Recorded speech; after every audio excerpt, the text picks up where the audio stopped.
की है। ਤਾਂ ਗੁਰੂ ਅੰਗਦ ਦੇਵ ਜੀ ਪਹਿਲੇ ਸ਼ਲੋਕ ਵਿੱਚ ਬਚਨ ਕਰ ਰਹੇ ਨੇ, ਇਹ ਕਿਨੇ ਹੀ ਦਾਤ ਆਪਸ ਤੇ ਜੋ ਪਾਈ ਹੈ।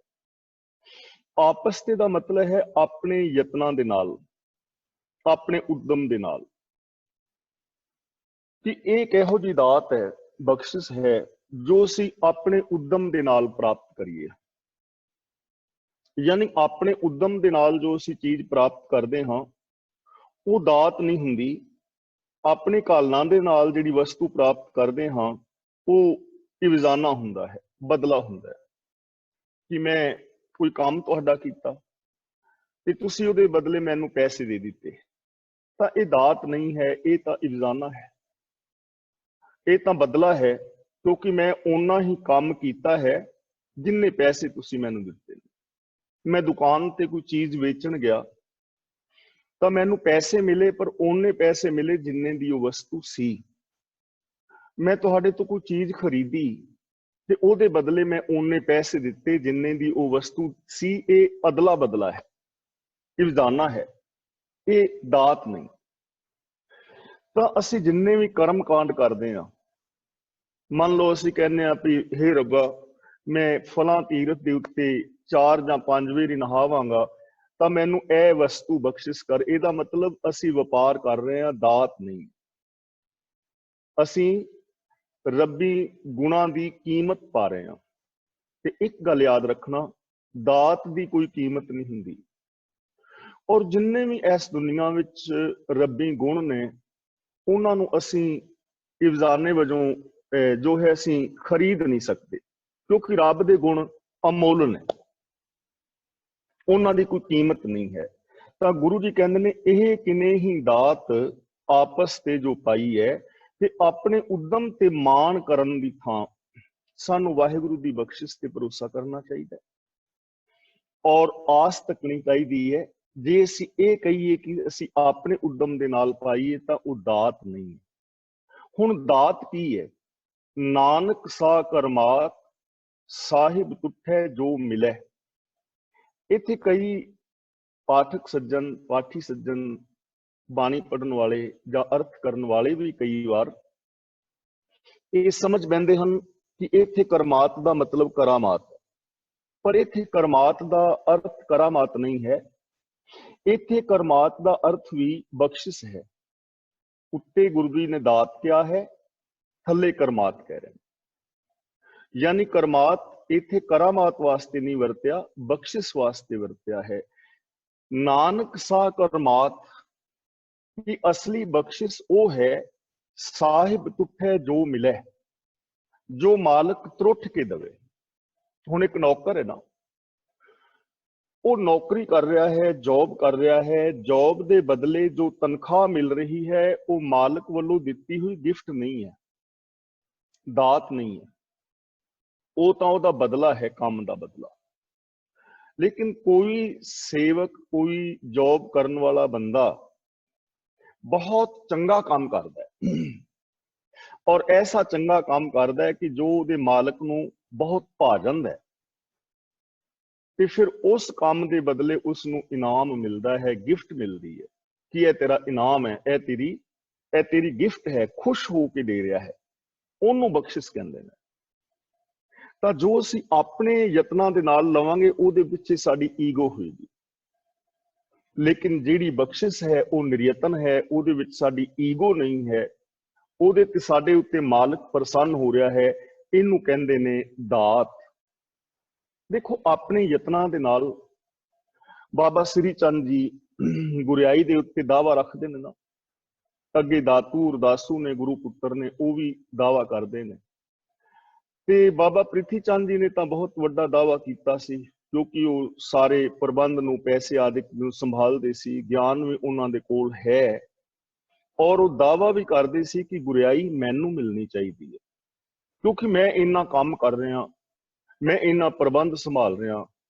ਉਹ ਇਵਜ਼ਾਨਾ, ਉੱਥੇ ਈਗੋ ਹੈ। ਲੇਕਿਨ ਭਾਈ ਲਹਿਣਾ ਜੀ ਤੇ ਗੁਰੂ ਸਾਹਿਬ ਜੀ ਪ੍ਰਸੰਨ ਨੇ, ਉਹਨਾਂ ਤੇ ਰਹਿਮਤ ਹੈ, ਬਖਸ਼ਿਸ਼ ਹੈ, ਪ੍ਰਸੰਨ ਹੋ ਕੇ ਉਹਨਾਂ ਨੂੰ ਗੁਰਿਆਈ ਗੱਦੀ ਦੇ ਰਹੇ ਨੇ, ਜ਼ਿੰਮੇਵਾਰੀ ਉਹਨਾਂ ਨੂੰ ਦੇ ਰਹੇ ਨੇ, ਕਿਉਂਕਿ ਉਹਦੇ ਅੰਦਰ ਯੋਗਤਾ ਹੈ। कोई दावा नहीं, कोई ईगो नहीं, कोई हंकार नहीं, और गुरु ਦੇ ਹੁਕਮਾਂ ਨੂੰ ਸਿਰ ਮੱਥੇ ਮੰਨ ਰਹੇ ਨੇ, ਤਾਂ ਬਖਸ਼ਿਸ਼ ਉਹਨੂੰ ਕਹਿੰਦੇ ਨੇ ਜੋ ਸਾਡੇ ਵਿਵਹਾਰ ਤੋਂ ਪ੍ਰਸੰਨ ਹੋ ਕੇ ਸਾਡਾ ਮਾਲਕ ਸਾਨੂੰ ਦਿੰਦਾ ਹੈ।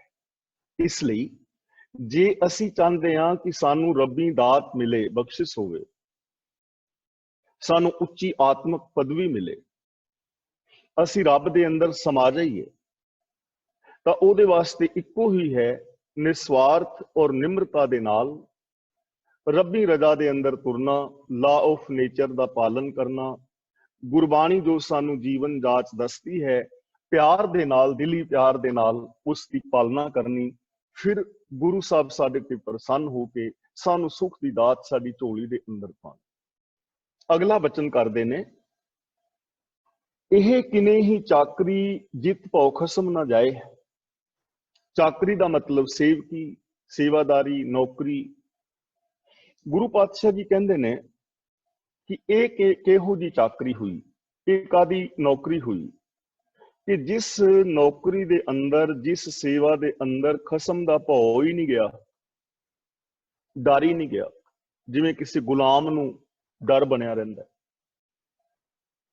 ਜੇ ਚਾਕਰੀ ਕਰਦੇ ਆ, ਸੇਵਾ ਕਰਦੇ ਆ, ਮਾਲਕ ਦਾ ਡਰ ਹੀ ਬਣਿਆ ਰਵੇ, ਤਾਂ ਉਹਨੂੰ ਅਸੀਂ ਨੌਕਰੀ ਨਹੀਂ ਕਹਿ ਸਕਦੇ, ਸੇਵਾ ਨਹੀਂ ਕਹਿ ਸਕਦੇ।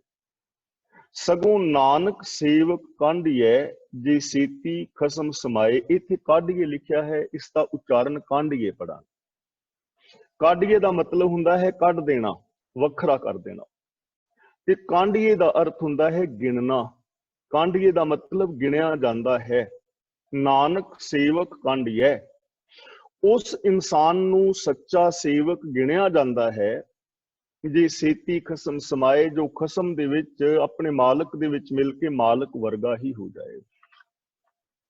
ਹੁਣ ਇੱਥੇ ਸਾਡਾ ਇੱਕ ਸ਼ੰਕਾ ਪੈਦਾ ਹੋ ਸਕਦਾ ਹੈ, ਇਹਦਾ ਮਤਲਬ ਕਿ ਸਾਨੂੰ ਫਿਰ ਗੁਰੂ ਤੋਂ, ਰੱਬ ਤੋਂ ਡਰਨਾ ਨਹੀਂ ਚਾਹੀਦਾ, ਜਾਂ ਜੇ ਇੱਕ ਸੇਵਕ ਹੈ ਤਾਂ ਉਹਨੂੰ ਆਪਣੇ ਬੌਸ ਤੋਂ ਡਰਨਾ ਨਹੀਂ ਚਾਹੀਦਾ ਜਿਸ ਦੇ ਕੋਲੋਂ ਜੋਬ ਕਰ ਰਿਹਾ ਹੈ, ਤੇ ਆਪਣੀ ਮਰਜ਼ੀ ਕਰੀ ਜਾਏ। ਨਾ, ਇੱਥੇ ਮਤਲਬ ਇਹ ਨਹੀਂ ਹੈ। ਇਹਦੇ ਅੰਤਰੀਵ ਭਾਵ ਨੂੰ ਸਮਝਣਾ ਹੈ। ਮੰਨ ਲਓ ਆਪ ਨੇ ਮੈਨੂੰ ਕੋਈ ਡਿਊਟੀ ਬਖਸ਼ੀ ਤੇ ਮੈਨੂੰ ਉਸ ਡਿਊਟੀ ਦੇ ਅੰਦਰ ਹੁਣ ਡਰ ਬਣਿਆ ਹੈ। ਹੁਣ ਡਰ ਕਿਉਂ ਬਣਿਆ ਹੈ? ਕਿਉਂਕਿ ਜਿਵੇਂ ਜਿਸ ਢੰਗ ਦੇ ਨਾਲ ਤੁਸੀਂ ਕੰਮ ਕਿਹਾ ਸੀ ਨਾ, ਮੈਂ ਉਸ ਢੰਗ ਦੇ ਨਾਲ ਉਹ ਕੰਮ ਕੀਤਾ ਨਹੀਂ, ਉਹਦੇ ਅੰਦਰ ਕੋਈ ਦੋਸ਼ ਰਹਿ ਗਿਆ, ਤੇ ਉਸ ਦੋਸ਼ ਕਰਕੇ ਮੇਰੇ ਅੰਦਰ ਡਰ ਰਹੇਗਾ ਕਿ ਹੁਣ ਮੇਰਾ ਬੌਸ ਜਿਹੜਾ ਹੈ ਉਹ ਮੇਰੇ ਨਾਲ ਪਤਾ ਨਹੀਂ ਕੈਸਾ ਵਿਹਾਰ ਕਰੇਗਾ। ਜਾਂ ਮੈਨੂੰ ਡਰ ਤਾਂ ਰਹੇਗਾ ਕਿ ਜਿਹੜੀ ਮੈਨੂੰ ਡਿਊਟੀ ਬਖਸ਼ੀ ਗਈ ਹੈ ਤੇ ਮੈਂ ਉਹਦੇ ਯੋਗ ਨਹੀਂ, ਮੇਰੇ ਅੰਦਰ ਡਰ ਹੈ ਕਿ ਮੇਰੇ ਤੋਂ ਇਹ ਕੰਮ ਹੋਣਾ ਨਹੀਂ, ਤਾਂ ਡਰ ਰਹੇਗਾ। ਹੁਣ ਜਿਹੜਾ ਬੰਦਾ ਉਸ ਯੋਗ ਵੀ ਹੈ ਔਰ ਕੰਮ ਵੀ ਉਵੇਂ ਕਰਦਾ ਹੈ ਜਿਵੇਂ ਮਾਲਕ ਨੇ ਕਿਹਾ ਹੈ। ਕਈ ਵਾਰ ਬੰਦਾ ਯੋਗ ਤੇ ਹੁੰਦਾ ਹੈ ਪਰ ਮਾਲਕ ਦਾ ਹੁਕਮ ਨਹੀਂ ਮੰਨਦਾ, ਜਿਵੇਂ ਕਿਹਾ ਹੈ ਉਸ ਤਰ੍ਹਾਂ ਉਹ ਨਹੀਂ ਕਰੇਗਾ, ਤਾਂ ਗੜਬੜ ਹੋ ਜਾਏਗੀ ਨਾ। ਜੇ ਮਾਲਕ ਕਵੇ ਵੀ ਦਾਲ ਬਣਾ ਤੇ ਉਹ ਭਿੰਡੀਆਂ ਬਣਾ ਲਵੇ, ਗੜਬੜ ਹੋ ਜਾਏਗੀ ਨਾ, ਭਾਵੇਂ ਭਿੰਡੀਆਂ ਦੀ ਸਬਜ਼ੀ ਸਵਾਦ ਹੀ ਬਣਾਈ ਹੋਵੇ। ਤਾਂ ਗੁਰੂ ਪਾਤਸ਼ਾਹ ਜੀ ਕਹਿੰਦੇ ਨੇ ਇਹ ਕੋਈ ਸੇਵਾ ਨਹੀਂ ਜਿਸ ਸੇਵਾ ਦੇ ਅੰਦਰ ਡਰ ਬਣਿਆ ਰਿਹਾ, ਤੌਖਲਾ ਬਣਿਆ ਰਿਹਾ। ਹੁਣ ਸੇਵਾ ਦਾ ਮਤਲਬ ਹੈ ਗੁਰੂ ਦੇ ਦੱਸੇ ਰਾਹਾਂ ਤੇ ਤੁਰਨਾ। ਅਸੀਂ ਜ਼ਿੰਦਗੀ ਜੀ ਰਹੇ ਹਾਂ ਨਾ, ਤਾਂ ਕੀ ਸਾਡੀ ਸਾਰੀ ਜ਼ਿੰਦਗੀ ਗੁਰਬਾਣੀ ਅਨੁਸਾਰ ਹੈ? ਫਿਰ ਤਾਂ ਸਾਨੂੰ ਕੋਈ ਡਰ ਨਹੀਂ, ਕੋਈ ਭੌ ਨਹੀਂ, ਕਿਉਂਕਿ ਜਿਵੇਂ ਗੁਰੂ ਨੇ ਕਿਹਾ ਹੈ ਉਸੇ ਤਰ੍ਹਾਂ ਦੀ ਜ਼ਿੰਦਗੀ ਜੀ ਰਹੇ ਹਾਂ। ਪਰ ਜੇ ਗੁਰਬਾਣੀ ਅਨੁਸਾਰ ਜ਼ਿੰਦਗੀ ਨਹੀਂ, ਮੈਂ ਆਪਣੇ ਅੰਦਰ ਝਾਤ ਮਾਰਾਂ ਕਿ ਜੋ ਮੈਂ ਗੱਲਾਂ ਇਹਨਾਂ ਵੀਰਾਂ ਔਰ ਭੈਣਾਂ ਦੇ ਨਾਲ ਕਰ ਰਿਹਾ ਹਾਂ, ਵੀ ਭਾਈ ਮੋਹਰ ਸਿੰਘਾ ਤੂੰ ਇਸੇ ਤਰ੍ਹਾਂ ਦਾ ਅੰਦਰੋਂ ਬਾਹਰੋਂ, ਜੇ ਤੇ ਅੰਦਰੋਂ ਆਵਾਜ਼ ਆਏ ਜ਼ਮੀਰ ਦੀ ਕਿ ਹਾਂ ਮੇਰੀ ਜ਼ਿੰਦਗੀ ਇਸੇ ਤਰ੍ਹਾਂ ਹੀ ਹੈ, ਫਿਰ ਤਾਂ ਮੈਨੂੰ ਕੋਈ ਡਰ ਨਹੀਂ ਹੈ। ਤੇ ਜੇ ਮੇਰੀ ਜ਼ਿੰਦਗੀ ਐਸੀ ਨਹੀਂ, ਸੋਚ, ਬੋਲ ਔਰ ਵਿਹਾਰ ਵਿੱਚ ਫਰਕ ਹੈ, ਤਾਂ ਫਿਰ ਮੈਨੂੰ ਤੁਹਾਡਾ ਵੀ ਡਰ ਰਹਿਣਾ ਨਾ। ਤੇ ਕੱਲ ਨੂੰ ਯਾਰ ਇਹਨਾਂ ਕਲਾਸ ਵਾਲੇ ਵੀਰਾਂ ਭੈਣਾਂ ਨੂੰ ਪਤਾ ਲੱਗਿਆ ਤੇ ਕੀ ਮੂੰਹ ਖਾਵਾਂਗਾ। ਤਾਂ ਹੁਣ ਡਰ ਤੁਹਾਡੇ ਕਰਕੇ ਨਹੀਂ ਕਿ ਤੁਸੀਂ ਹੰਕਾਰੀ ਹੋ ਜਾਂ ਤੁਸੀਂ ਬੜੇ ਮਤਲਬ ਸਖਤ ਸੁਭਾਅ ਦੇ ਹੋ, ਡਰ ਮੈਨੂੰ ਆਪਣੀ ਕਮਜ਼ੋਰੀ ਹੈ ਕਿ ਜੋ ਮੈਂ ਇਹਨਾਂ ਦੇ ਸਾਹਮਣੇ ਬਣਿਆ ਹੋਇਆ ਸੀ मैं ओहो जिहा नहीं, जदों मेरी कोई कमजोरी फड़ी गई तो मैनू नमोशी दा मूंह वेखना पिया, डर इस चीज दा। ਤਾਂ ਇਸ ਲਈ ਗੁਰੂ ਪਾਤਸ਼ਾਹ ਜੀ ਕਹਿੰਦੇ ਨੇ ਇਹਨੂੰ ਚਾਕਰੀ ਨਹੀਂ ਕਹਿ ਸਕਦੇ, ਇਹਨੂੰ ਸੇਵਾਦਾਰੀ ਨਹੀਂ ਕਹਿ ਸਕਦੇ ਜੇਕਰ ਅੰਦਰ ਡਰ ਹੈ। ਸਗੋਂ ਸੇਵਕ ਕਿਹਨੂੰ ਕਹਿੰਦੇ ਨੇ? ਨਾਨਕ ਸੇਵਕ ਕੰਢ ਹੀ ਹੈ। ਜੇ ਸੇਤੀ ਖਸਮ ਸਮਾਏ, ਸੇਵਕ ਉਹ ਗਿਣਿਆ ਜਾ ਸਕਦਾ ਹੈ ਜੋ ਮਾਲਕ ਦੇ ਵਿੱਚ ਸਮਾ ਕੇ ਮਾਲਕ ਵਰਗਾ ਹੀ ਹੋ ਜਾਏ। ਭਾਈ ਲਹਿਣਾ ਜੀ ਨੇ ਸੇਵਾ ਕੀਤੀ ਤੇ ਭਾਈ ਲਹਿਣਾ ਜੀ ਗੁਰੂ ਨਾਨਕ ਦੇ ਵਿੱਚ ਮਿਲ ਕੇ ਗੁਰੂ ਨਾਨਕ ਵਰਗੇ ਹੀ ਹੋ ਗਏ। गुरु के सिंघां ने गुरु की सेवा की, गुरु विच मिल के गुरु वाले गुरु जैसे ही हो गए। और सिख और गुरु दे अंदर कोई फर्क ही ना रहा। सिख गुरु, गुरु सिख है, एको गुरु उपदेश चलाए। रब दा सेवक रब दे विच मिल के रब वर्गा ही हो गया। और रब नूं आप बड़े प्यार नाल कह रहे ने भगत रविदास जी, तोही मोही मोही तोही अंतर कैसा, कनिक कटिक जल तरंग जैसा। भगत कबीर जी कह रहे ने, अब तो जाए चढ़े सिंहासन, मिले हैं सारिंग पानी, राम कबीरा एक पै है कोई ना सके पछाने। गुरु तेग बहादुर जी कह रहे ने, ज्यों जल में जल आए खटाना, त्यों ज्योति संगजोत सुनाना। गुरु अर्जन देव जी बचन कर रहे हैं, नानक लीन पयो गोविंद स्यों, ज्यों पानी संग पानी। गुरु तेग बहादुर जी। यानी सेवक असी तां हां सच्चे कह जा सकते हैं जे असी रब वर्गे हो के जीवीए। ते जे असी रब वर्गे हो के नहीं जी रहे, फिर हाले डर है, फिर असी सच्चे सेवक नहीं हाँ, सच्चे सिख नहीं हाँ। ਤਾਂ ਆਸਾ ਕੀ ਵਾਰ ਰਾਹੀਂ ਅਸੀਂ ਸਾਰੇ ਵੀਰਾਂ ਭੈਣਾਂ ਨੇ ਆਪਣੇ ਜੀਵਨ ਨੂੰ ਪਰਖਣਾ ਹੈ। ਮੈਂ ਵੀ, ਤੁਸੀਂ ਵੀ। ਮੈਂ ਕੋਈ ਤੁਹਾਡਾ ਟੀਚਰ ਨਹੀਂ, ਤੁਸੀਂ ਮੇਰੇ ਕੋਈ ਸਟੂਡੈਂਟ ਨਹੀਂ ਹੋ। ਅਸੀਂ ਇੱਕ ਪਰਿਵਾਰ ਦੇ ਮੈਂਬਰ ਹਾਂ, ਏਕ ਪਿਤਾ ਏਕ ਕਸ ਕੇ ਹਮ ਬਾਰਿਕ। ਅਸੀਂ ਭੈਣ ਭਰਾ ਹਾਂ। ਸਿਰਫ ਫਰਕ ਇੰਨਾ ਹੈ ਕਿ ਮੈਂ ਵਿਚਾਰ ਕਰ ਰਿਹਾ, ਤੁਸੀਂ ਸੁਣ ਰਹੇ ਹੋ। ਤੇ ਜੇ ਤੁਹਾਡੇ ਵਿੱਚੋਂ ਕੋਈ ਵਿਚਾਰ ਕਰੇ, ਮੈਂ ਸੁਣਾ, ਇਹਦੇ ਨਾਲ ਕੋਈ ਫਰਕ ਨਹੀਂ ਪੈਂਦਾ। ਮੇਰਾ ਵੀ ਜੀਵਨ ਪਰਖਿਆ ਜਾਏਗਾ, ਮੈਂ ਆਪ ਪਰਖਣਾ ਹੈ, ਤੁਹਾਡਾ ਵੀ ਜੀਵਨ ਪਰਖਿਆ ਜਾਏਗਾ, ਤੁਸੀਂ ਆਪ ਪਰਖਣਾ ਹੈ। ਅਸੀਂ ਇੱਕ ਦੂਜੇ ਬਾਰੇ ਨਹੀਂ ਜਾਣਦੇ, ਪਰ ਆਪਣੇ ਬਾਰੇ ਜਾਣਦੇ ਹਾਂ, ਕਿੱਥੇ ਖੜੇ ਹਾਂ। ਤਾਂ ਗੁਰੂ ਅੰਗਦ ਦੇਵ ਜੀ ਸਾਨੂੰ ਐਸਾ ਉਪਦੇਸ਼ ਕਰ ਰਹੇ ਨੇ ਕਿ ਅਸਲੀ ਦਾਤ ਉਹ ਹੈ ਜੋ ਤੁਹਾਡੇ ਕੰਮਾਂ ਤੋਂ ਖੁਸ਼ ਹੋ ਕੇ ਗੁਰੂ ਤੁਹਾਨੂੰ, ਮਾਲਕ ਤੁਹਾਨੂੰ ਦੇਵੇ। ਤੇ ਸੇਵਕ ਉਹਨੂੰ ਕਿਹਾ ਜਾਂਦਾ ਹੈ ਜੋ ਸੇਵਾ ਕਰਦਾ ਹੋਇਆ ਆਪਣੇ ਮਾਲਕ ਦੇ ਅੰਦਰ ਸਮਾ ਕੇ ਉਹਦੇ ਵਰਗਾ ਹੀ ਹੋ ਜਾਵੇ। ਤੇ ਦੇਖੋ, ਇਹ ਦੋਵੇਂ ਗੱਲਾਂ ਗੁਰੂ ਅੰਗਦ ਦੇਵ ਜੀ ਆਪਣੇ ਤਜਰਬੇ ਚੋਂ ਕਹਿ ਰਹੇ ਨੇ, ਆਪਣੇ ਜੀਵਨ ਚੋਂ ਕਹਿ ਰਹੇ ਨੇ। ਉਹਨਾਂ ਦਾ ਜੀਵਨ ਪੂਰਾ ਉਤਰ ਰਿਹਾ ਹੈ। ਅੱਗੇ ਪੌੜੀ ਹੈ ਧੰਨ ਗੁਰੂ ਨਾਨਕ ਪਾਤਸ਼ਾਹ ਜੀ ਦੀ ਉਚਾਰਨ ਕੀਤੀ, ਨਾਨਕ ਅੰਤ ਨਾ ਜਾਪਨੀ ਹਰ ਤਾਂ ਕੇ ਪਾਰਾਵਾਰ। ਇਹਨੂੰ ਤਾਂ ਕੇ ਨਹੀਂ ਪੜਨਾ, ਤਾਂ ਤੇ ਥੋੜੀ ਬਿੰਦੀ ਲਗਾਵਾਂਗੇ। ਤਾਂ ਕੇ ਦਾ ਮਤਲਬ ਉਸ ਦੇ। ਧੰਨ ਗੁਰੂ ਨਾਨਕ ਪਾਤਸ਼ਾਹ ਜੀ ਬਚਨ ਕਰਦੇ ਨੇ ਕਿ ਉਸ ਪ੍ਰਭੂ ਦੇ ਜੋ ਪਾਰਾਵਾਰ ਨੇ, ਉਰਲਾ ਔਰ ਪਰਲਾ ਕਿਨਾਰਾ ਹੈ, ਉਹਦਾ ਅੰਤ ਨਹੀਂ ਕੋਈ। ਤੁਸੀਂ ਇਹ ਨਹੀਂ ਕਹਿ ਸਕਦੇ ਕਿ ਪ੍ਰਭੂ ਦੀ ਰਚਨਾ ਕਿੱਥੋਂ ਸ਼ੁਰੂ ਹੁੰਦੀ ਹੈ ਤੇ ਕਿੱਥੇ ਜਾ ਕੇ ਖਤਮ ਹੋ ਜਾਂਦੀ ਹੈ। ਕਿੰਨੀ ਉੱਚੀ ਹੈ, ਕਿੰਨੀ ਗਹਿਰੀ ਹੈ, ਕਿੰਨੀ ਲੰਬੀ ਹੈ, ਕਿੰਨੀ ਚੌੜੀ ਹੈ। ਇਸ ਰਚਨਾ ਦਾ ਨਾ ਕੋਈ ਆਦ ਨਾ ਕੋਈ ਅੰਤ। ਰਚਨਾ ਦਾ ਆਦ ਅੰਤ ਨਹੀਂ ਤਾਂ ਰਚਨਹਾਰ ਦਾ ਆਦ ਅੰਤ ਦਾ ਤਾਂ ਸਵਾਲ ਹੀ ਨਹੀਂ ਨਾ ਪੈਦਾ ਹੁੰਦਾ। ਉਹਦੀਆਂ ਦਾਤਾਂ ਦਾ ਕੋਈ ਆਦ ਅੰਤ ਨਹੀਂ। ਕਿੰਨੀਆਂ ਦਾਤਾਂ ਨੇ ਇਸ ਧਰਤੀ ਵਿੱਚ, ਫਿਰ ਅਨੰਤ ਧਰਤੀਆਂ ਨੇ, ਅਨੰਤ ਖੰਡ ਮੰਡਲ ਨੇ, ਅਨੰਤ ਬ੍ਰਹਿਮੰਡ ਨੇ, ਤਾਂ ਅੰਤ ਨਹੀਂ ਹੈ। ਰੱਬੀ ਗੁਣਾਂ ਦਾ ਵੀ ਕੋਈ ਅੰਤ ਨਹੀਂ। ਔਰ ਜੋ ਇੱਕ ਇੱਕ ਗੁਣ ਹੈ, ਉਸ ਗੁਣ ਦਾ ਵੀ ਜੇ ਵਿਸਥਾਰ ਕਰੀਏ, ਉਹਦਾ ਵੀ ਕੋਈ ਅੰਤ ਨਹੀਂ। ਗਿਆਨ ਦਾ ਕੋਈ ਅੰਤ ਨਹੀਂ। ਅਸੀਂ ਹੁਣ ਕਈ ਵਾਰ ਕਹਿੰਦੇ ਹਾਂ ਕਿ ਸਾਡੀ ਮੇਰੀ ਯਾਦਦਾਸ਼ਤ ਬੜੀ ਕਮਜ਼ੋਰ ਹੈ। ਉਹ ਭਲੇ ਪੁਰਸ਼ਾ ਕਮਜ਼ੋਰ ਨਹੀਂ, ਅਨਲਿਮਿਟਿਡ ਮੈਮਰੀ ਹੈ। ਜਿੰਨਾ ਮਰਜ਼ੀ ਯਾਦ ਕਰੀ ਜਾ, ਉਹਨੂੰ ਯੂਜ਼ ਕਰ, ਉਹਦਾ ਅੰਤ ਨਹੀਂ ਹੈ। ਭਾਵ ਇੱਥੋਂ ਸਾਨੂੰ ਕੀ ਮਿਲੇਗਾ ਜ਼ਿੰਦਗੀ ਵਾਸਤੇ ਕਿ ਸਾਡੀ ਜ਼ਿੰਦਗੀ ਵਿੱਚ ਵਿਕਾਸ ਤੇ ਅਨੰਤ ਫੀਲਡ ਹੈ, ਅਨੰਤ ਫੀਲਡ ਹੈ, ਅਨੰਤ ਮੌਕੇ ਨੇ। ਕਿਸੇ ਵੀ ਪੱਖ ਤੋਂ ਜਿੰਨਾ ਮਰਜ਼ੀ ਤੁਸੀਂ ਵਿਕਾਸ ਕਰ ਸਕਦੇ ਹੋ, ਚਾਹੇ ਉਹ ਰਾਜਨੀਤਿਕ ਜੀਵਨ ਨੂੰ ਚੰਗਾ ਬਣਾ ਲਓ, ਸਮਾਜਿਕ ਜੀਵਨ ਨੂੰ ਚੰਗਾ ਬਣਾ ਲਓ, ਧਾਰਮਿਕ ਜੀਵਨ ਨੂੰ ਚੰਗਾ ਬਣਾ ਲਓ, ਪਰਿਵਾਰਕ ਜੀਵਨ ਨੂੰ ਚੰਗਾ ਬਣਾ ਲਓ, ਆਪਣੀ ਵਰਡਿੰਗ ਚੰਗੀ ਕਰ ਲਓ, ਆਪਣਾ ਬਿਹੇਵ ਚੰਗਾ ਕਰ ਲਓ, ਮਾਨਸਿਕਤਾ ਉੱਚੀ ਲੈ ਜਾਓ, ਕੁਛ ਵੀ ਤਾਂ ਅੰਤ ਨਹੀਂ ਜਿੰਨਾ ਮਰਜ਼ੀ ਵਿਕਾਸ ਕਰ ਸਕਦੇ। ਆਪ ਕਰਾਏ ਸਾਖਤੀ ਫਿਰ ਆਪ ਕਰਾਏ ਮਾਰ। ਇੱਥੇ साखती का अर्थ है पैदाइश, सिरजना। कई बार साखती का अर्थ लोग समझ पैंदे ने सख्ती, सख्ती नहीं है। इत्थे साखती का अर्थ है पैदाइश, ते मार का मतलब है मौत, नाश करना। गुरु जी कहते ने कि प्रभु आप ही इस सृष्टि की उत्पत्ति करता है और आप ही इसका विनाश करता है। यानी जीवन और मौत रब्बी नियमां दे अंदर है। उन्हां नियमां नूं समझ के जीवन और मौत नूं समझा जा सकता है, नियमां तो बाहर नहीं है। आप उत्पत्ति कर रहा है, आप नाश कर रहा है, यानी उत्पत्ति और विनाश रब्बी हुक्म दे अंदर है, रब्बी नेमां दे अंदर है, लॉ ऑफ नेचर दे विच है, उस तो बाहर नहीं। इकना गली जंजीरियां आप कराए साखती फिर आप कराए मार, यानी वो आप पैदाइश करदा है ते आप ही मौत दिंदा है। इकना गली जंजीरियां एक तुरी चढ़े बिशियार, बिशियार का मतलब बहुत सारे, तुरी का मतलब घोड़े। इकना गली जंजीरियां इस दुनिया दे विच एक ओह ने जिन्हां दे गलियां दे विच जंजीरां पईयां ने, कैदी ने, गुलाम ने। एक तुरी चढ़े बिशियार और एक बहुत सारे घोड़ियां दे उत्ते चढ़े फिरदे ने, राजे बादशाह ने, अमीर ने, आजाद ने। एक ओह ने जो गुलाम ने।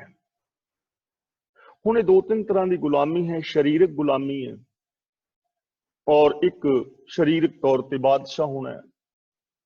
हुण ये कुदरती नियमां दे अंदर है, क्योंकि जो कैदी ने, जो गुलाम हो गए, वो अपने अंदरली ताकत नूं समझ नहीं पाए और वो एक जोरावर बंदे दे नाल लड़ नहीं पाए, ਉਹਦਾ सामना मुकाबला नहीं कर पाए। उन्होंने अपनी शक्ति ਨੂੰ नहीं पहचानिया, इस करके वो गुलाम हो गए। दूजे पासे कुदरत का नियम है, जो जोरावर होएगा वो अपनी ताकत के नाल किसी ਨੂੰ गुलाम कर लेगा, बादशाही के उत्ते बैठ जाएगा। ये है सारा कुछ नियमां दे अंदर। लेकिन इस गुलामी और आजादी ਨੂੰ ਜਿਹੜਾ है खत्म किया जा सकता है, सारे लोग आजाद हो सकते हैं। ते गुलामी सिर्फ शरीरक नहीं है, मानसिक गुलामी भी है। कितने लोग ने जेडे घोड़ियां ते चढ़े फिरदे ने, उच्चियां उडारियां ला रहे हैं, और कुछ लोग ने मानसिक गुलामी हंदा रहे ने। किवें हंदा रहे ने? तुसीं जरा धर्म की दुनिया वल झात मारो, जिन्ने भी बाबे ने 80-80 लाख करोड़ करोड़ 2-2 करोड़ ਦੀਆਂ ਕਾਰਾਂ ਵਿੱਚ ਚੜੇ ਫਿਰਦੇ ਨੇ। ਇਹਦੇ ਵਿੱਚ कोई दो राय नहीं है, कर कुछ नहीं रहे। दूजे पासे मानसिक गुलाम ने लोग, जिन्होंने उस गुलामी नूं प्रवान कर लिया और अपनी ताकत नूं नहीं पछाणिया, अपना विकास नहीं किया और दे चढ़ावे ते चढ़ावा। देख लो जिवें हुण नाम लैन तो ही कोई नहीं, जिवें सच्चे सौदे वाला ही है, तां 5 स्टार सहूलतां, सोने ਦੀਆਂ थालियां, सोने का बर्तन। लेकिन कुछ जो मानसिक गुलाम ने, उन्होंने गुलामी स्वीकार कर ली। एक नहीं, हजारां ने जो मानसिक तौर पर गुलाम ने। इसलिए असीं इस मानसिक गुलामी तो बाहर आ सकते हाँ। कई लोग बौद्धिक गुलाम ने, शरीरक तौर पर गुलाम ने, आत्मक तौर पर गुलाम ने, और कई लोग ऐसे ने जिहड़े मानसिक तौर पर गुलाम नहीं हैं। काम क्रोध लोभ मोह के गुलाम ने ना। कई लोग ने सत संतोख दया धर्म दे विच ने, तुहाडे ते है कि तुसीं गुलाम होना चाहते हो या आजाद होना चाहते हो। असीं उच्चियां आत्मक उडारियां लगा सकते हैं, असीं अपनी मानसिकता नूं विशाल कर सकते हैं। कुछ लोग इस दुनिया विच ने जिन्हां ने मानसिक आजादी हासिल की है, दुनिया का भला किया है। अज के युग विच भी भगत पूरन सिंह वर्गे होए ने, होर बड़े लोग ने जो विकारां तो रहत ने, लेकिन कितने मानसिक गुलाम ने, काम क्रोध लोभ मोह के अंदर गुलाम हो के परिवार ही बर्बाद कर बैठे। एक वो ने जो उच्चियां आत्मक उडारियां लगा रहे ने, रब दे अंदर मिले हुए रब वर्गे ने, ते दूजे वो ने जो गुलाम ने। दुनियावी तौर पे, शरीरक तौर पे, मानसिक तौर पे, बौद्धिक तौर पे, आत्मक तौर पे, ये हर किस्म की गुलामी ही तो है। अगला बचन करते ने, आप कराए करे आप हो कैस्यों करी पुकार। वो आप करे दा मतलब इस सृष्टि नूं रच रहा है। आप कराए, आप ही जीवां तो कर्म कर रहा है, करा रहा है। हो कैस्यों करी पुकार, हुण मैं होर किदे अगे पुकार करा। कोई ऐसा मैनू दिसता नहीं जो मैनू रब तो अलावा या रब दे सिस्टम नूं छड्ड के ओदे तो अलावा भी मैनू आजादी दवा सके। कोई सिस्टम है नहीं है। लॉ ऑफ नेचर तो बाहर जाके असी कोई सुख नहीं पा सकते। लॉ ऑफ नेचर नूं समझ के, रब्बी रजा नूं समझ के असी अनंत विकास कर सकते हैं। पर जे कोई कह के इन्हां नेमां नूं छड्ड के मैं विकास करा, सुख पावां, फिर नहीं। जे कोई कह कि मैं चोरियां भी करा, नशियां दी वरतों मैं रज के करा, मैं लोकां दे नाल लड़ा, गाली गलौच, ठगियां मारा, ते मैं आत्मक तौर ते, मानसिक तौर ते शांत रहा, एवें तां भाई कदे नहीं होना। हाँ, सत संतोख दया धर्म धीरज दे धारनी हो के कोई भी बंदा शांत हो सकता है। मैं भी हो सकना, तुसीं भी हो सकते हो। आप कराए करे आप दा मतलब कि रब रजा दे अंदर संसार नूं पैदा कर रहा है। रजा दे अंदर ही सारे जीव कर्म कर रहे ने, चंगा और मंदा, सुख और दुख पा रहे ने। किसे अगे पुकार करके इन्हां सुखां दुखां तो बचिया नहीं जा सकता। कोई ज्योतिषी, कोई बाबा, कोई तांत्रिक किसे जंतर मंतर तंत्र नाल करामात दे नाल इन्हां दुखां सुखां तो नहीं बचा सकता। किदे अगे पुकार करोगे? क्योंकि कोई भी कुदरत के नियमां नूं ते बदल नहीं सकता।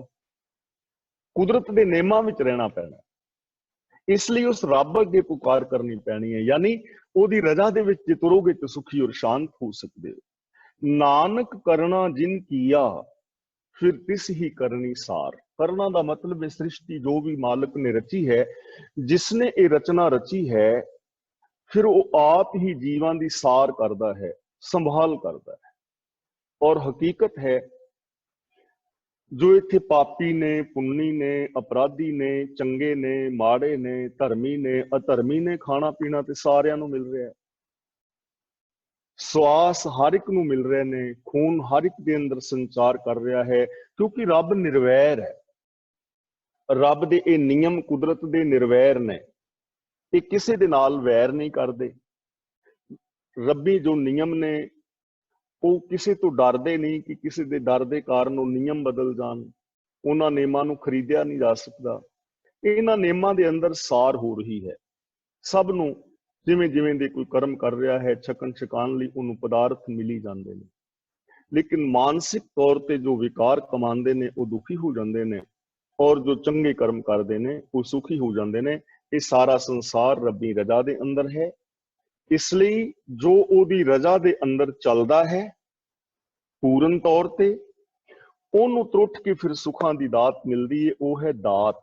अपने यत्नां नाल इन्हां नियमां नूं तोड़ के कुछ नहीं पाया जा सकता। दूजी गल ये दसी है कि जो रब्बी रजा दे विच तुरदा है प्यार दे नाल, दिली प्यार नाल, ते ओ रब दे अंदर समा के रब वर्गा ही हो जांदा है। ਉਹਨੂੰ असली सेवक कहा जा सकता है।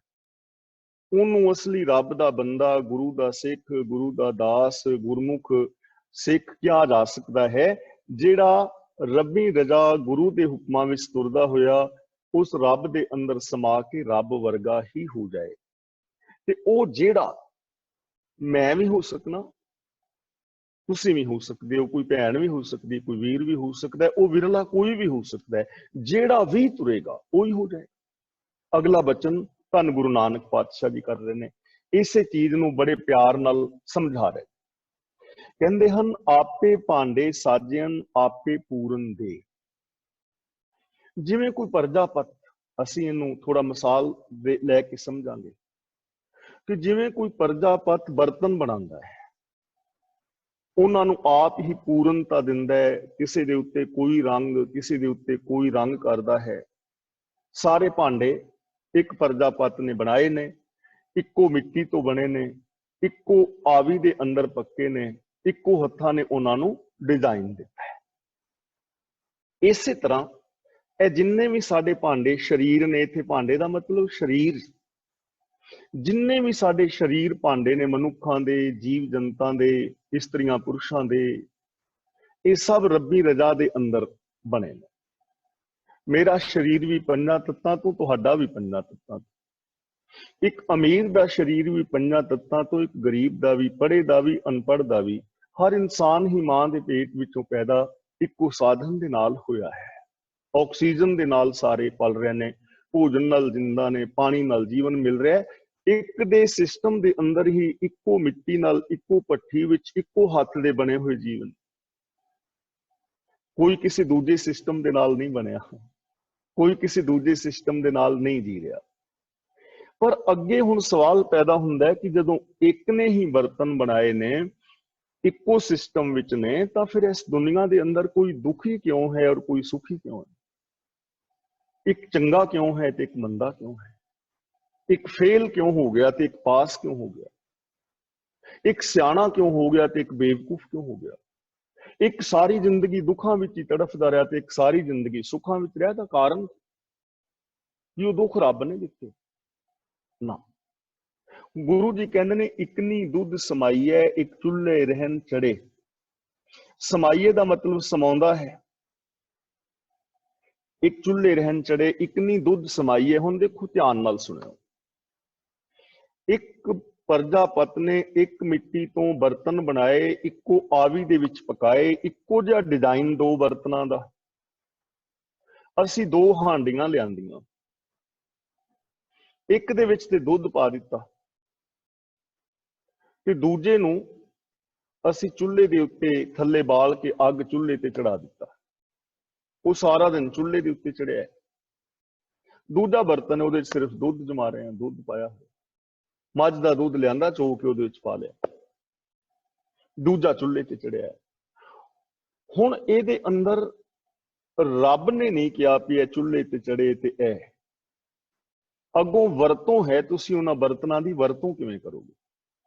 ਚਾਹੇ ਤੇ ਤੁਸੀਂ ਉਹਨੂੰ ਚੁੱਲ੍ਹੇ ਤੇ ਚੜਾ ਲਓ, ਚਾਹੇ ਤੇ ਤੁਸੀਂ ਉਹਨੂੰ ਦੁੱਧ ਪਾ ਲਓ। ਹੁਣ ਦੁੱਧ ਕੀ ਹੈ? ਪ੍ਰਭੂ ਦਾ ਨਾਮ, ਰੱਬ ਦੇ ਗੁਣ। ਚਾਹੇ ਤਾਂ ਤੁਸੀਂ ਇਹ ਸਰੀਰ ਭਾਂਡਾ, ਰੱਬ ਨੇ ਸਾਡਾ ਸਾਰਿਆਂ ਦਾ ਇੱਕੋ ਜਿਹਾ ਬਣਾਇਆ, ਇੱਕੋ ਮਿੱਟੀ ਤੋਂ, ਇੱਕੋ ਨਿਯਮ ਵਿੱਚ। ਰੰਗ ਰੂਪ ਡਿਜ਼ਾਈਨ ਦਾ ਹੀ ਫਰਕ ਹੈ ਨਾ। ਤੁਸੀਂ ਚਾਹੋ ਤੇ ਇਹ ਸਰੀਰ ਭਾਂਡੇ ਦੇ ਅੰਦਰ ਸਤ, ਸੰਤੋਖ, ਦਇਆ, ਧਰਮ, ਧੀਰਜ, ਗਿਆਨ, ਵਿਰਾਗ, ਨਿਮਾਨਤਾ, ਸੇਵਾ, ਸਿਮਰਨ, ਪ੍ਰੇਮ, ਕੁਰਬਾਨੀ, ਨਿਰਭੈਤਾ, ਨਿਰਵੈਰਤਾ ਦੇ ਸ਼ੁਭ ਜਜ਼ਬੇ ਪਾ ਲਓ। ਦੁੱਧ ਹੋ ਗਿਆ ਨਾ ਚਿੱਟੇ ਕਰਮ, ਤੇ ਤੁਸੀਂ ਸੁਖੀ ਔਰ ਸ਼ਾਂਤ ਹੋ ਜਾਓ। ਤੇ ਚਾਹੋ ਤੇ ਇਹ ਸਰੀਰ ਭਾਂਡੇ ਨੂੰ ਅੱਗ ਤੇ ਚੜਾ ਦਿਓ।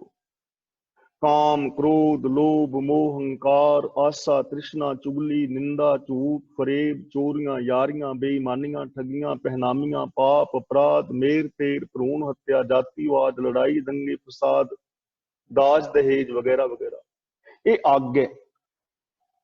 ਚਾਹੇ ਸਰੀਰ ਨੂੰ ਅੱਗ ਤੇ ਚੜਾ ਲਓ। ਹੁਣ ਇਹ ਸਾਡੀ ਵਰਤੋਂ ਹੈ, ਅਸੀਂ ਇਹਦੀ ਵਰਤੋਂ ਕਿਵੇਂ ਕਰਾਂਗੇ?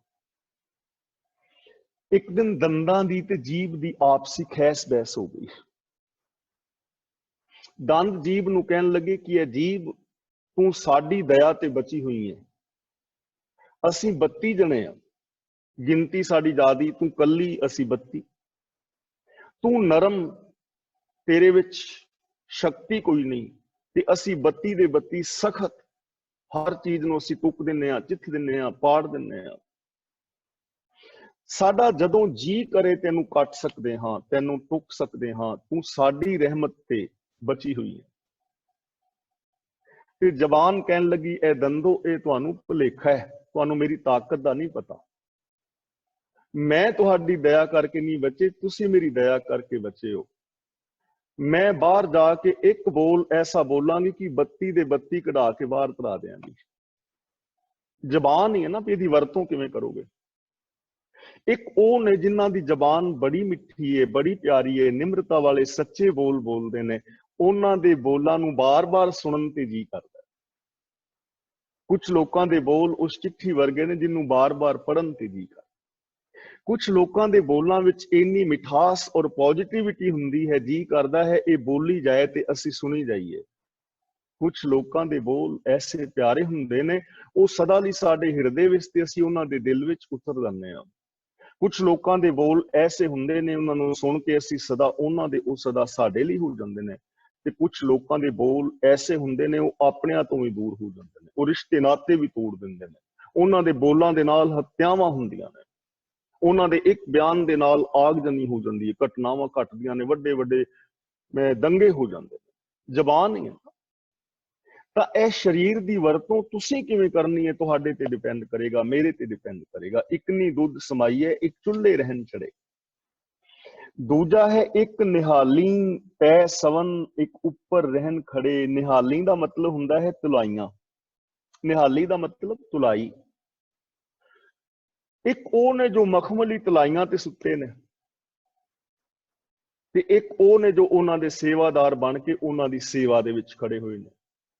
है दोवें बंदे ने, दोवें रब दे पैदा कीते ने, रब्बी सिस्टम दे विच जी रहे ने। एक बड़ा अमीर हो गया, एक गरीब हो गया। हुण रीजन की है? एक तलाई ते सुता है, कुर्सी ते बैठा है, दूजा चपड़ासी बन के उहदे अगे खलोता है।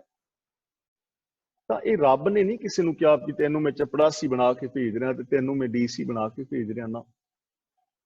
जो कुर्सी ते बैठा है, उन्हें उस रिक्वायरमेंट ਨੂੰ पूरा किया है, उन्हें मेहनत की है, उन्हें सिस्टम ਨੂੰ फॉलो किया है, वो ऑफिसर बन गया। ਤੇ दूजा मेरे वर्गा वो 10 पढ़िया है, तरला मिन्नत करके वो पानी पियान ते लग गया, चपड़ासी लग गया। हुण 10 पढ़े बंदे ਨੂੰ ਤਾਂ कोई डीसी नहीं ना लाण लगा। जिस बंदे दे कोल कोई गुण नहीं है, उन्हें इंजीनियर नहीं ना बनाने लगे। हुण कई कहते हैं भी इंजीनियर तनख्वाह ज्यादा ही लैंदा ते मजदूर काम ज्यादा करदा है। गुण है ना, जे दूजा बंदा सिखेगा वो भी बन जाएगा। जे तुसी तलाइयां ते पैण वाले काम करोगे, तलाइयां ते पै जाओगे, ते जे योग्यता नहीं ते भाई फिर उन्हां दी सेवा विच ही खलोना पैना ना। इसे तरह एक ऐस दुनिया दे विच वो ने जिहड़े महान ने, ਜਿਹੜੇ शुभ गुणों के उत्ते आनंद मान रहे हैं, ते एक वो ने जो ये योग्यता नूं प्राप्त नहीं कर सके। तो इत्थे योग्यता की गल है। दूजे नंबर ते साडे सिस्टम की गल है। इन्हां देशां विच असीं देखदे हां, बेघर बेशक होमलैस है ने, पर वो लोग ने जो नशैड़ी ने जां कुछ ने, लेकिन इत्थे गौरमेंट ने इन्हां देशां विच सिस्टम बनाया है कि इत्थे कोई बंदा भुखा नहीं है। जे कोई दिहाड़ी मजदूरी भी करता है तो वह भी अपना घर खरीद सकता है, कार रख सकता है, अपनी रोटी खा सकता है। पर साडे उत्थे ये सिस्टम नहीं है ना। जे काम करना भी चाहे तो काम नहीं मिलता, रोजगार के साधन नहीं है। तो ये गरीबी और अमीरी किस्मत करके नहीं, ये सिस्टम करके है। टैक्स इत्थे भी लिया जाता है, लेकिन इत्थे टैक्स का सही यूज किया जाता है। टैक्स साडे कोल भी ले रहे हैं, लेकिन उत्थे खा जाते हैं, लीडर खा जाएंगे जां दूजे, तां की गड़बड़ होएगा ना। तो एक निहाली पै सवन, एक उपर रहन खड़े। इन्हां सारियां चों कौन समरदा है, तिन्हां सवारे नानका जिनको नदर करे। गुरु नानक पातशाह जी कहते हैं, उन्हां दा जीवन समर जाता है जिन्हां दे उत्ते रब रहमत करता है, जो रब्बी रजा दे अंदर तुरदे ने। हुण ये ते सी आम दुनियावी गल। दूजी गल है कि कोई जरूरी नहीं कि कुर्सी ते बैठा इंसान बड़ा चंगा होवे, और जरूरी नहीं कि अगे सेवा दे विच खलोता इंसान माड़ा होवे। ये जरूरी नहीं कि एक बहुत अमीर आदमी दे अंदर इंसानियत भी होवे, ते ये जरूरी नहीं कि एक गरीब आदमी चोर ठगी होवे। जरूरी नहीं कि अमीर आदमी सुखी ही होवे, ते जरूरी नहीं कि हर गरीब दुखी ही होवे। कोई अमीर भी चंगा हो सकता है, कोई गरीब भी चंगा हो सकता है। हर अमीर सुखी नहीं हुंदा ते हर गरीब दुखी नहीं हुंदा। संवरिया होया जीवन किसदा है, इन्हां दोवां चों जाको नदर करे जिहदे ते रहमत हुंदी है। ते रहमत किहदे ते हुंदी है? जो रब्बी रजा नूं, लॉ ऑफ नेचर नूं फॉलो करदा है, वो आत्मक तौर ते आनंद माणदा है, वो मानसिक तौर ते शांत है, ਉਹਦੇ अंदर आत्मक जीवन है, ਉਹਦੇ अंदर आत्मक आनंद है। भली सुहावी छापरी जामह गुण गाए, कित ही काज ना तौल हर विसराए। कई महलों के अंदर पै के भी मखमली गदेलियां ते भी तड़प रहे ने, और कई एक झुग्गी झोंपड़ी के अंदर रह के भी खुश और आनंद ने, क्योंकि उन्होंने जिंदगी के अंदर शुभ गुण ने, उन्होंने जीना आ गया है, उन्होंने जीना सीख लिया, उन्होंने इस कानून कुदरत दे नूं फॉलो किया। अगला बचन गुरुदेव पातशाह जी सानू समझा रहे ने कि साडी जिंदगी किवें बीतदी है। आपे साजे करे आप, जाई पे रखे आप। जाई का मतलब जगह भी हुंदा है, लेकिन इत्थे जाई का मतलब है पैदा की हुई। जिवें ये किसी का जाया है, ये भी किसी का जाया पुत्र है, ये किसी की जाई धी है। जाई का मतलब पैदा की हुई। आपे साजे, आप ही साजदा है। करे आप ही सारे कारज करदा है। जाई पे रखे आप, पैदा की हुई सृष्टि की राखी भी आप करदा है। यानी ये सारी कायनात रब्बी रजा के अंदर, एक वजवे नियम के अंदर, लॉ ऑफ नेचर के अंदर पैदा हो रही है। करे आप का मतलब सारे कार्य आप कर रहा है, सर्व व्यापक है, और ओदे सिस्टम के अंदर सारे काम हो रहे हैं। कि ओदे सिस्टम हुक्म दे अंदर ही, अपने हुक्म द्वारा ही अपनी पैदा की हुई दी राखी भी कर रहा है। यानी रब दी रजा, ओदे भाने, ओदी कुदरत तो, ओदे नेमां तो बाहर कुछ भी नहीं है। वो आप ही एक है, यानी वो आप ही साज रहा है, आप ही रख रहा है, आप ही सारा कुछ कर करा रहा है, क्योंकि वो सर्व व्यापक है ना। एक ओंकार, हुण वो एक है ते लगातार एक ही है, दूजा कोई नहीं। वो एक ही पसरिया होया है, एक दा ही पसारा है। वो सोना ही गहने बन गया है, समुंदर ही लहरा रूप हो गया है। कुछ वखेवा नहीं है, एक ही है। काश साडी समझ विच चीज आ जाए और असी एक नू सारियां दे अंदर वेख सकीए। सब है कट राम बोले। असी ये कहंदे जरूर हाँ, मैं भी कहना, तुसीं भी सारे वीर भैणा कहंदे हो, पर कदे अपने विहार वाल झाती जरूर मारियो। तुसीं भी सारे, मैं भी, मैं कला तुहानू नहीं कह रहा, सारी दुनिया आ जाती है इत्थे जिथे मैं गल कर रहा। सारियां दी, मैं भी विच हां, तुसीं भी, सारी दुनिया भी। जरा अपने विहार वाल एक झाती मारो कि की साडा विहार रब वर्गा है। सब में जोत जोत है सोए, मेरे विच जोत है, मैं कह रहा, तां कि मेरा विहार जोत वर्गा है, रब वर्गा है। मेरे बोल, मेरी तकनी, मेरा तुहाडे नाल विहार, कि वो विहार मेरा है उहो जिहा रब वर्गा? जे तां है तां मेरी जिंदगी मुबारक, जे नहीं तां फिर मैनू बदलाव करना चाहिए अपने जीवन विच। तुसीं अपने विहार वाल तक्को, जदों किसी दे नाल तुसीं विहार करदे हो ते की वो विहार वर्गा रब हुंदा है? कि दूजे दे नाल तुसीं रब समझ के कि इस बंदे दे विच रब है, कि विहार हुंदा है तुहाडा? जे तां है तां तुहाडी जिंदगी मुबारक है, जे नहीं तां सानूं ध्यान देण दी लोड़ है ना। सानूं ध्यान देण दी जरूरत है। तां सानूं बाणी जीवन सिखा रही है, पूरे मनुख मात्र नूं, हिंदू मुसलमान सिख ईसाई हर इंसान नूं, कि ऐसी जिंदगी पॉसिबल है, पॉसिबिलिटी है, संभावना है, ऐसी जिंदगी जीवी जा सकती है। हुण तुसीं मेरे नाल इहो जिहा विहार नहीं करदे, कोई गल नहीं, हो सकदा है मैं तुहानूं इमोशनल ब्लैकमेल करां, पर तुहाडे अपने बच्चे, अपने पति, अपनियां पत्नियां, भरा भैन, उन्हां दे नाल तां करना चाहिए ना।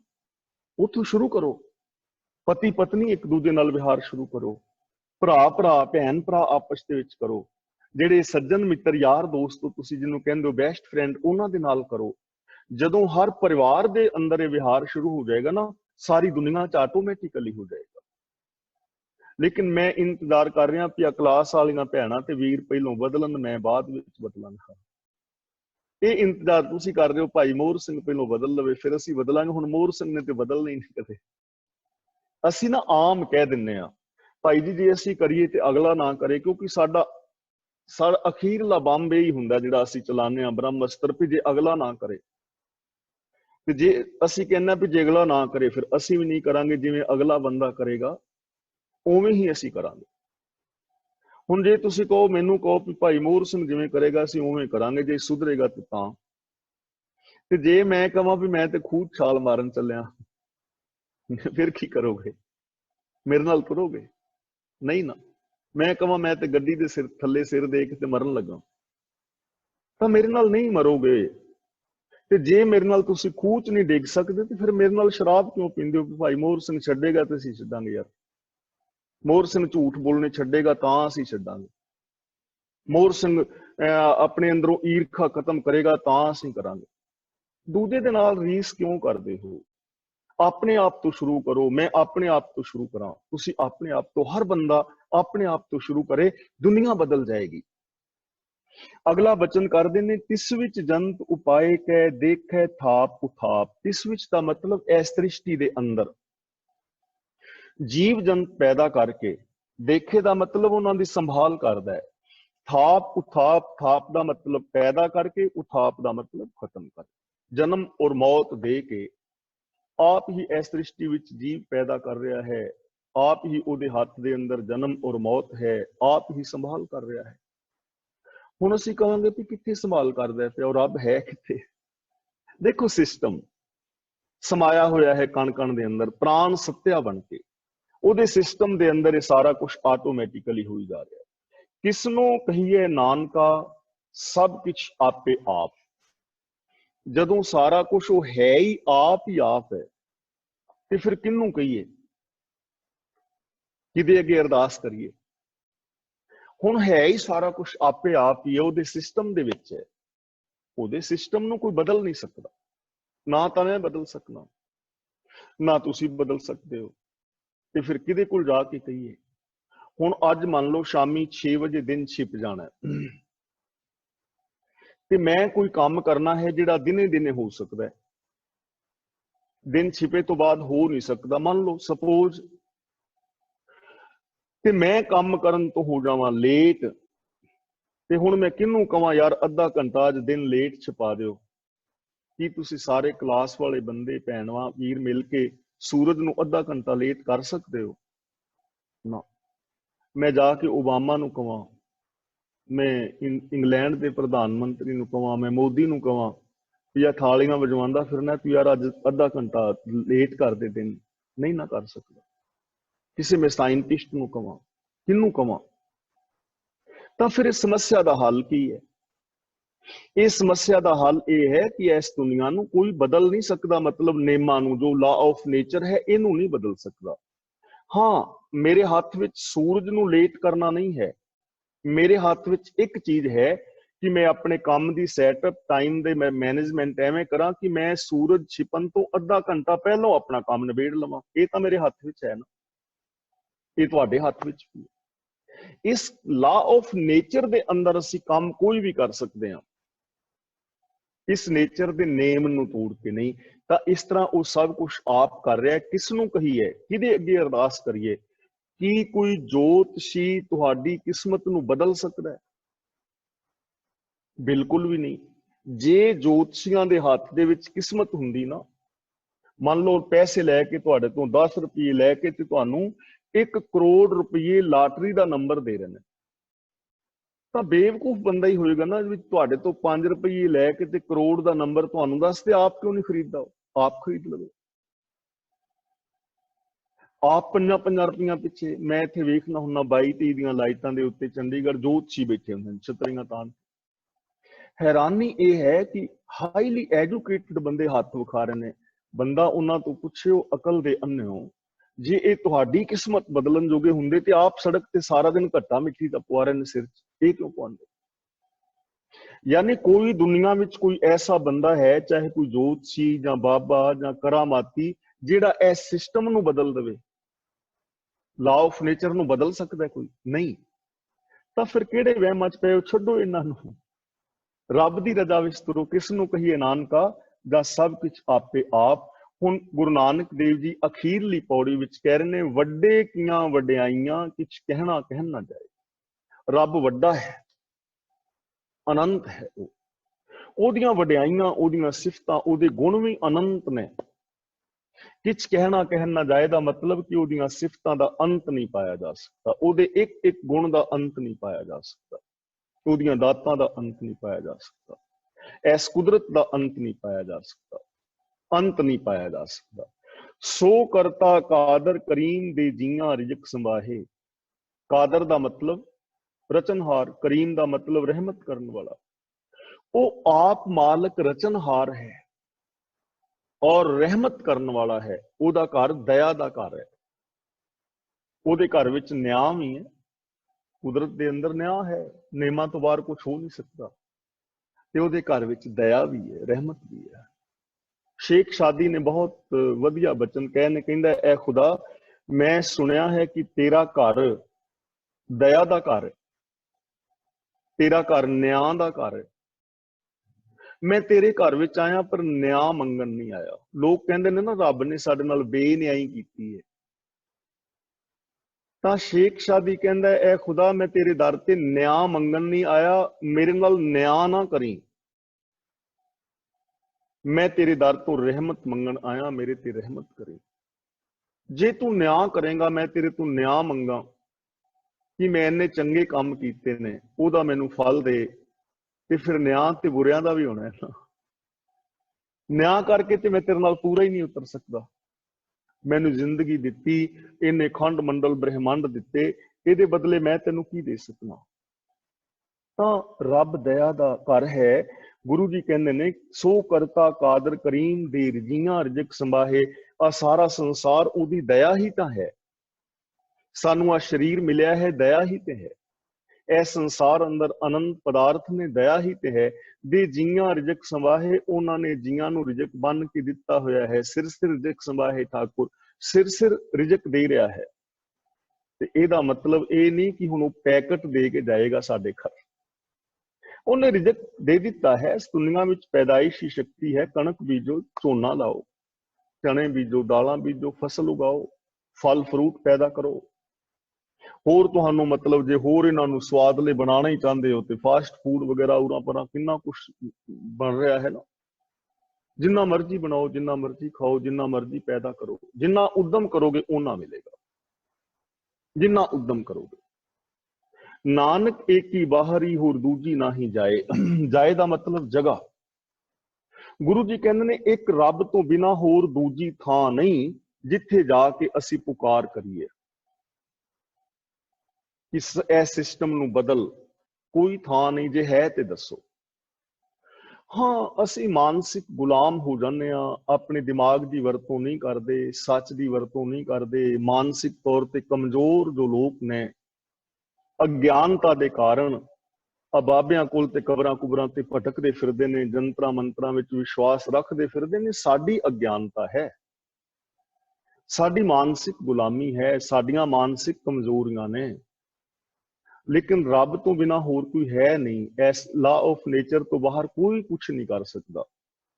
ਜੇ ਸਾਡੀ ਇਹ ਸਮਝ ਵਿੱਚ ਆ ਜਾਏ ਨਾ ਚੀਜ਼ ਲੋਕਾਂ ਦੀ, ਤਾਂ ਜੋ ਧਾਰਮਿਕ ਤੌਰ ਤੇ ਸਾਡੀ ਲੁੱਟ ਹੁੰਦੀ ਹੈ, ਉਹ ਲੁੱਟ ਨਹੀਂ ਹੋਵੇਗੀ। ਫਿਰ ਅਸੀਂ ਇਮੋਸ਼ਨਲ ਬਲੈਕਮੇਲ ਨਹੀਂ ਹੋਵਾਂਗੇ।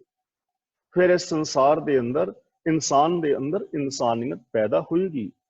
ਫਿਰ ਇਹਨੂੰ ਆਪਣੇ ਆਪ ਦੇ ਉੱਤੇ ਸਵੈ ਭਰੋਸਾ ਹੋਏਗਾ, ਰੱਬ ਤੇ ਭਰੋਸਾ ਬਣੇਗਾ ਕਿ ਇਸ ਦੁਨੀਆ ਵਿੱਚ ਮੈਂ ਕੁਛ ਵੀ ਹਾਸਲ ਕਰ ਸਕਦਾ ਹਾਂ। ਸੋ ਕਰੇ ਜੇ ਤਿਸੈ ਰਜ਼ਾਏ।